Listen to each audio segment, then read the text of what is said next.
Hello students, welcome to my channel VJ EduTutor. In the last lesson, we discussed the poem Trees by Emily Dickinson. That was the first part, and now we are going to discussing the second part of this poem. पिछले video में हमने इसके part 1 का विश्लेषण किया था। अभी जो आप वीडियो में अपने सामने देख रहे हो, ये हम सेकंड पार्ट के रूप में पढ़ेंगे।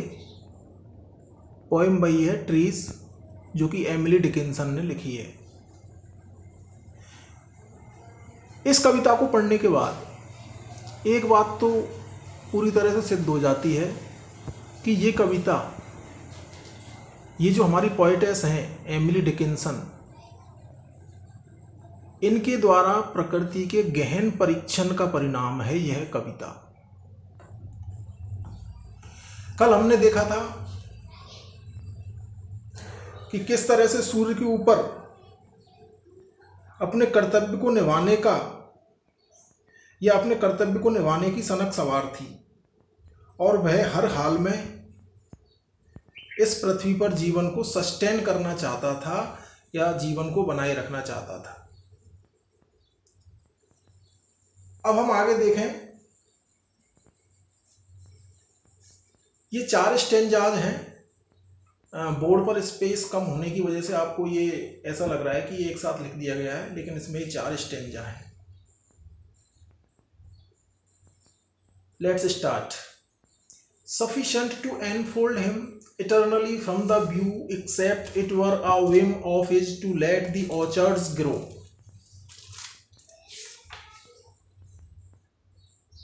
कि जो एस्टेट्स ऑफ क्लाउड है, बादलों की जो जागीर है, वो बादल सूर्य को पूरी तरह से ढक सकते हैं हमेशा के लिए। सफिशिएंट पर्याप्त है, टू एनफोल्ड, एनफोल्ड का अर्थ है कवर करने के लिए, हिम का अर्थ है उसको, यानी सूर्य को पूरी तरह से ढकने के लिए वो पर्याप्त है। इतने बादल हैं कि वो सूर्य को पूरी तरह से ढक लें। इटर्नली यानी कि परमानेंटली, फ्रॉम द व्यू, दृष्टि से, यानी कि वो इस तरह से ढक सकते हैं कि वो सूर्य किसी को भी नजर ना आए।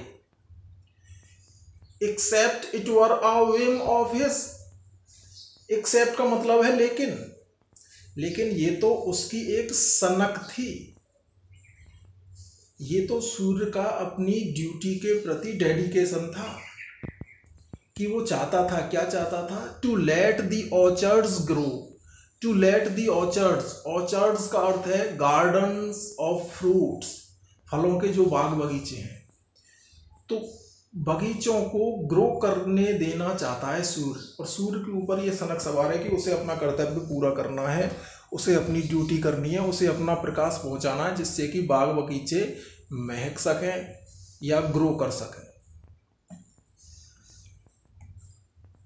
तो समर डे का एक ब्यूटीफुल सीन क्रिएट हो रहा है यहां पर। नेक्स्ट स्टेंजा जो है उसमें वर्ड और स्नेक की इमेजरी है। अ bird sat careless on the fence, एक पक्षी लापरवाही पूर्ण तरीके से फेंस पर आकर बैठ गया। फेंस का मतलब है कोई भी दीवार। A bird sat careless on the fence, one gossiped in the lane, और कोई दूसरा गली में बातचीत करने लगा, गॉसिपिंग कर रहा है, यानी कि वो भी केयरलेस है। On silver matters charmed a snake, on silver matters, अब यहां पर सिल्वर मैटर्स का अर्थ हम ले सकते हैं द लाइट ऑफ द सन, सूर्य का प्रकाश। चार्म्ड का अर्थ है आकर्षित किया, आ स्नेक, एक सर्प को।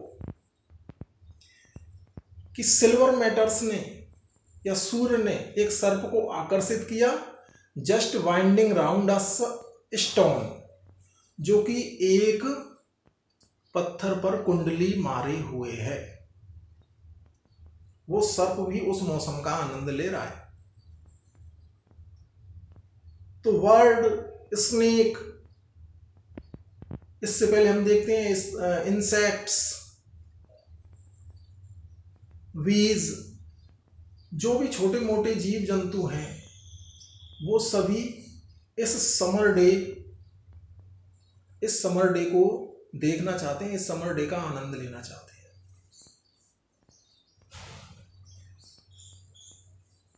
ब्राइट फ्लावर्स स्लिट अ कैलिक्स। कैलिक्स का अर्थ होता है दलपुंज, जिसमें से फूल निकलता है।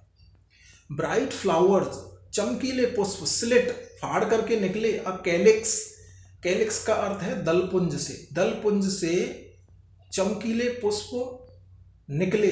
अब पुष्प कब निकलेगा? जब उसको प्रकाश मिलेगा, जब उसको ऊर्जा मिलेगी। ब्राइट फ्लावर्स स्लिट अ कैलिक्स, और ये ऊर्जा हमको कहां से मिल रही है? सूर्य से। And sword upon a stem, sword upon का अर्थ है खिलने लग गए या चढ़ने लग गए। Upon, sword upon a stem, stem का अर्थ है तना। तो ब्राइट फ्लावर्स कैलिक्स को तोड़ करके निकले और वो अपने तने पर ऊपर चढ़ने लगे, यानी कि खिलने लगे। तो पहले तो वो पुष्प जो क्या थे? बंद थे कैलिक्स के अंदर। जैसे आपने देखा होगा कि झंडा हम फहराते हैं तो झंडा फहराने से पहले वो फोल्ड रहता है, बंधा हुआ रहता है, लेकिन जैसे ही हम उसको होइस्ट कर देते हैं, फहरा देते हैं, तो वो झंडा लहराने लगता है हवा में, और ऐसा लगता है जैसे वो कोई खुशबू बिखेर रहा हो। तो नेक्स्ट जो लाइंस हैं उनकी तुलना की गई है हिंडर्ड फ्लैग्स से। एक सिमिली का प्रयोग है यहां पर। Like hindered flags, hindered means छुपे हुए, फ्लैग्स, फ्लैग्स का मतलब है झंडे। तो हिंडर्ड फ्लैग्स का अर्थ क्या ले सकते हैं हम? कि जो छुपे हुए फोल्डेड फ्लैग्स हैं, स्वीट होस्टेड, जिनमें कह सकते हैं हम कि एक मीठी खुशबू है, लेकिन वो खुशबू कब हमें महसूस होगी? जब वो खुल जाएंगे। Like hindered flags sweet hoisted with spices in the hem, और उनके जो फोल्ड्स हैं, जितनी बार वो झंडा मुड़ रहा है वो फोल्ड हो गए उसके, उनमें से क्या फैल रही है? खुशबू फैल रही है। तो जिस तरह से एक झंडे को फहराने के बाद वातावरण में फ्रेग्रेंस फैल जाता है, खुशबू फैल जाती है, उसी तरह से ब्राइट फ्लावर्स कैलिक्स को तोड़ करके बाहर आए और उन्होंने खुशबू को चारों तरफ बिखेर दिया। और ये सब क्यों संभव हो पाया? ये सब संभव इसलिए हो पाया क्योंकि जो सन है, सूर्य है, ये उसकी जिद है, ये उसकी ड्यूटी है कि no one can stop him by doing his duty, because the sun is the source of the energy of this world. कि सूर्य पूरी ऊर्जा का स्रोत है। यदि वह अपनी ऊर्जा को इस पृथ्वी पर नहीं आने देगा तो बहुत सारी प्रॉब्लम्स क्रिएट हो सकती हैं, छोटे से छोटे जीव से लेकर के, और चाहे वो बाग बगीचे हों, सभी को बहुत बड़ी समस्याओं का सामना करना पड़ सकता है।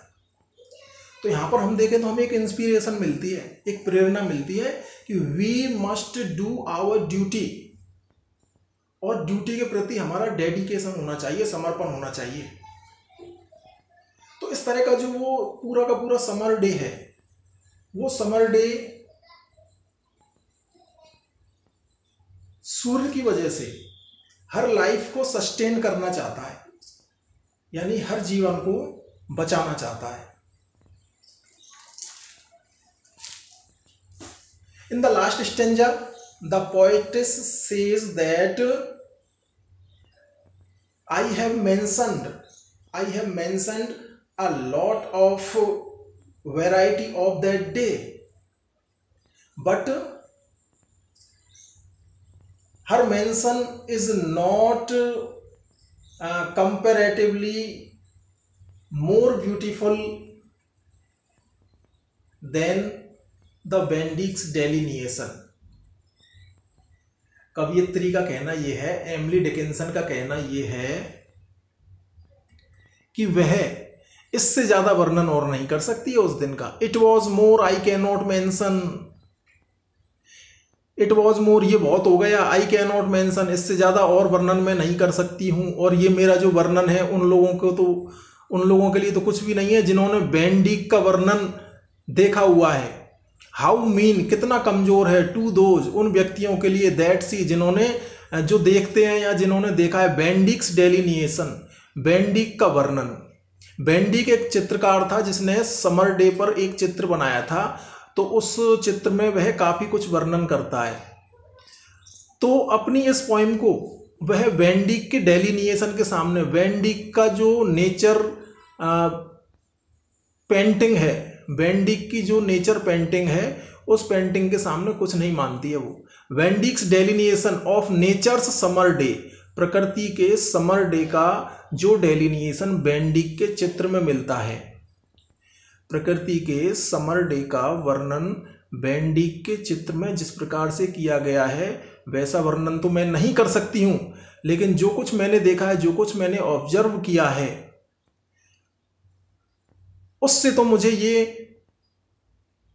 काफी कुछ पता लगता है कि उस समर डे के दिन the sun wanted to sustain the life on earth, कि उस दिन सूर्य इस पृथ्वी पर जीवन को बनाए रखना चाहता था। तो यहां पर ये जो बेंडिक का वर्णन आया है, बेंडिक एक चित्रकार रहे हैं, तो उन्होंने भी प्रकृति के काफी खूबसूरत चित्र बनाए थे, और उनमें से एक उनका चित्र था नेचर्स समर डे का। तो जिन्होंने नेचर्स समर डे की जो पेंटिंग देखी है उनके सामने या उस पेंटिंग के सामने मेरी ये पोएम ज़्यादा वर्णन नहीं कर सकती है। तो इस तरह से हम देखते हैं कि Emily Dickinson has explained the summers day beautifully, and it is clear that she has observed the nature closely, and we see that in the whole poem the duty of the sun, or the whimsical attitude of the sun, is dedicated to the life on earth। तो इस तरह से Emily Dickinson ने अपनी इस poem में एक वर्णन किया है, जिससे कि एक समर डे का चित्र हमारे सामने उपस्थित होता है। तो इस वीडियो में फिलहाल इतना ही। इसी तरह की वीडियो देखने के लिए आप सब्सक्राइब कीजिए मेरा चैनल वीजे एजुट्यूअर, और बेल आइकन को भी दबा दीजिए, जिससे कि आपको लेटेस्ट वीडियोस मिलते रहें। Thank you so much.